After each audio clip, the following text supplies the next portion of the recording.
Memphis, Tennessee, November 2nd, 2024. The morning Elijah Johnson found his sister's car, the air over Brennan's storage facility felt wrong. Too still. Too heavy.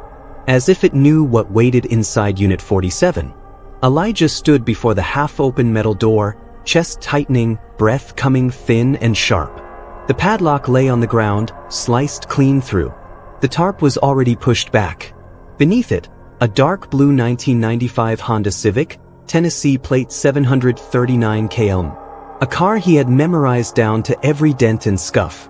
The same car that had vanished 8 years earlier, the night his younger sister, Kesha Johnson, disappeared.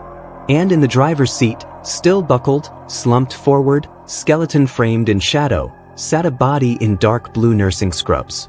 Elijah's entire world narrowed to a single screen. But before that day, before the shock and horror and truth finally clawed its way into the light, we have to go back to where this story truly began. Viewer discretion is advised. Welcome to Famous Crime Cases, where we uncover stories that challenge what you think you know about humanity. October 15, 2016. At 23 years old, Kesha Johnson was everything Memphis hoped its young people could be. A nursing student at the University of Tennessee Health Science Center. Dedicated. Gentle. Bright. She worked nights at Regional One Health Hospital, and though exhaustion always tugged at her eyes, her smile never dimmed. Her brother Elijah, 11 years older, practically raised her after their mother died. He was a mechanic, a quiet, steady presence who called her every night after her shift. That night at 11 p.m., she texted, "Heading home. Tired. Love you." Elijah replied, "Drive safe. See you tomorrow for breakfast." It would be the last message she ever sent. 15 minutes later, she should have been home. But her midtown apartment remained dark.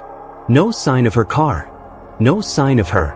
By 1 a.m., Elijah was calling nonstop. By 2 a.m., still nothing. By 3 a.m., panic pushed him out the door. He drove to her apartment, hoping for any sign. None. Her car wasn't there. By sunrise, he was standing inside the police precinct filing a missing person report. The officer on duty was sympathetic, to a point. "Give it time," the officer said. "She's 23. Maybe she stayed with a friend." Elijah felt something icy settle inside him. "Kesha doesn't disappear," he said. "She doesn't ignore my calls." The police searched the hospital garage. No car. Security footage showed her leaving at 11:07 p.m., walking to her Honda Civic, and then nothing. No cameras on the street. No witnesses. No trace. A young black woman missing in Memphis. Another statistic in a city drowning in them. But Elijah refused to let her be one. Detective Robert Hayes was assigned to the case. Experienced. Methodical. But limited. He interviewed co-workers and friends. All offered the same portrait. Kesha was kind, driven, grounded. No enemies. No secret boyfriend. No reason to run. Weeks passed. Leads dried up. No sightings. No vehicle matches. No phone activity. Nothing. By early 2017, the case was unofficially stagnating. By 2018, Detective Hayes retired. The case became one more cold file on a shelf. Elijah never accepted it. He visited Kesha's apartment every Sunday, dusting her bookshelf, straightening her nursing textbooks, washing the same coffee mug she used every morning. He refused to let dust settle where her life once thrived. He organized search parties, posted flyers yearly, updated social media pages, called hospitals and morgues across 3 states. He hired private investigators, 3 of them. All left him with the same conclusion. She was likely dead, and he might never know how or why. But Elijah never surrendered to that possibility. Hope became his ritual. Searching became his religion. Sometimes, in his darkest moments, he'd find himself driving alone through Memphis at 3 a.m., staring at passing cars, half expecting, half praying, to glimpse the familiar shape of that Honda Civic. Years slipped by.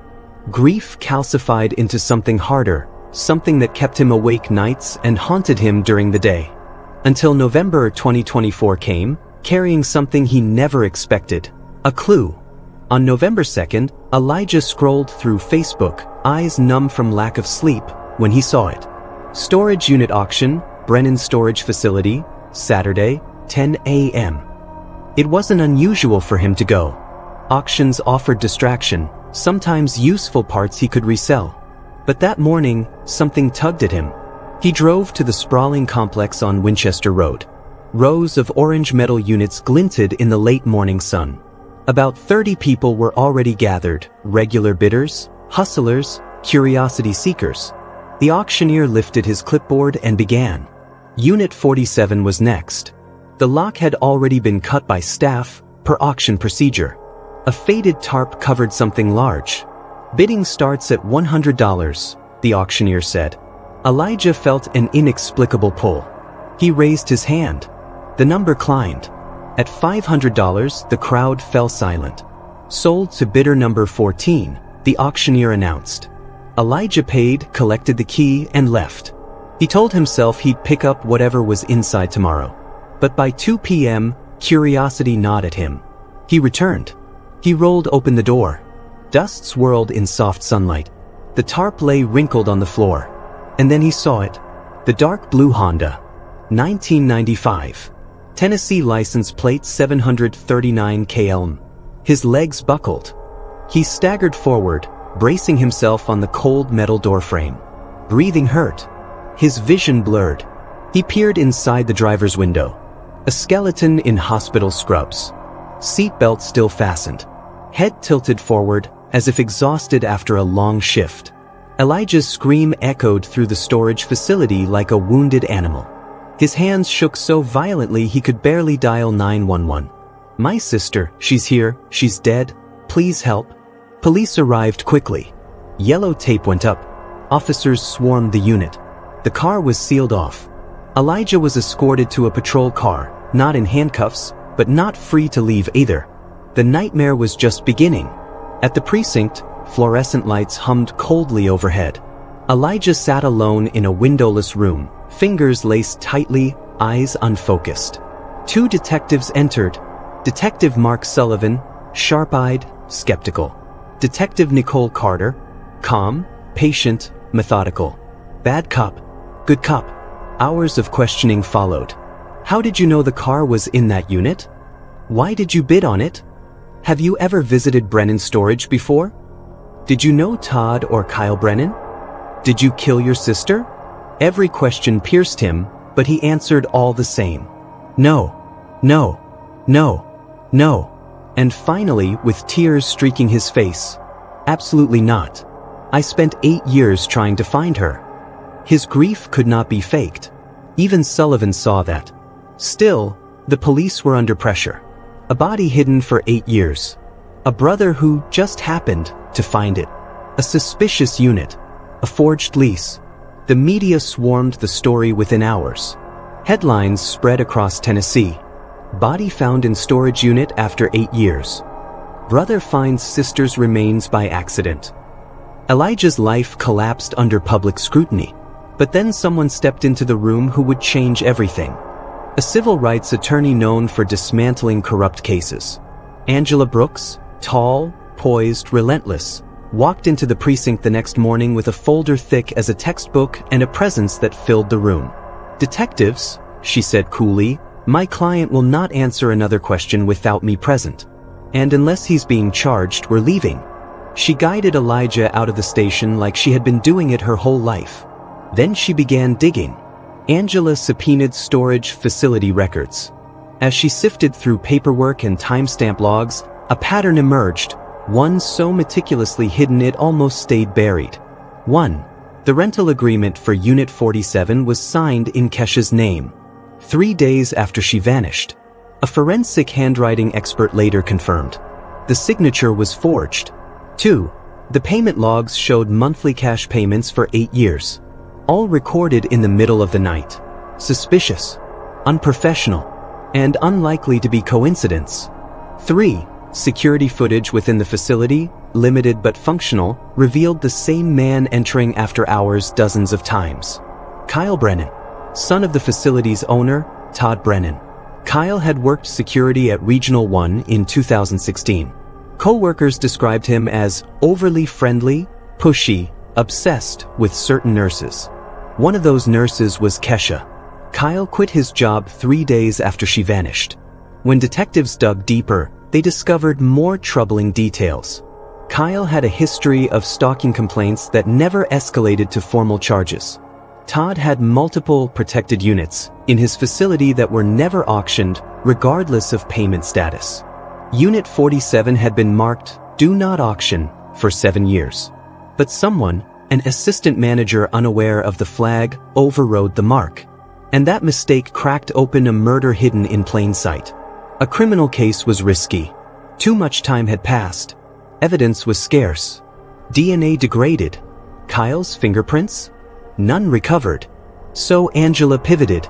She filed a civil lawsuit: wrongful death, fraudulent concealment, emotional distress, and negligence. Depositions were damning. Todd Brennan denied involvement but fumbled under pressure. Kyle took the fifth repeatedly. Employees testified about suspicious behavior, locked logs, midnight visits. The trial began April 7, 2025, in Shelby County Circuit Court. Judge Martin Reeves presided. The jury, diverse, attentive, sat silent as Angela delivered a powerful opening. This case is simple. This is about a young woman who rejected a man's unwanted attention. And that man made sure no one ever found her. Until now. Witness after witness built the mosaic of truth. Hospital co-workers testified to Kyle's fixation. Handwriting experts confirmed the forgery. Financial auditors revealed inconsistent records. Storage employees described unsettling instructions from Todd. Then Elijah took the stand. His voice cracked. His hands shook. But he never faltered. "I looked for my sister every day. They hid her 20 feet from a busy street. They let me suffer for 8 years. After 4 days of deliberation, the jury returned. Liable. On all counts. $20 million awarded to Elijah. Money he never wanted. Money that could never replace his sister. But it was truth. And truth, for the first time in 8 years, finally felt like justice. Elijah buried Kesha at Elmwood Cemetery beside their mother. Over 100 people attended: nurses, old classmates, community leaders, and families of other missing persons who saw in Kesha's story a painful echo of their own. At the graveside, Elijah spoke through trembling lips. "She was taken from us at 23. I spent 8 years searching. And now she's home. The man who killed her may walk free, but the truth is out. And the truth will never die." The media exploded. The FBI opened an investigation into Brennan's storage.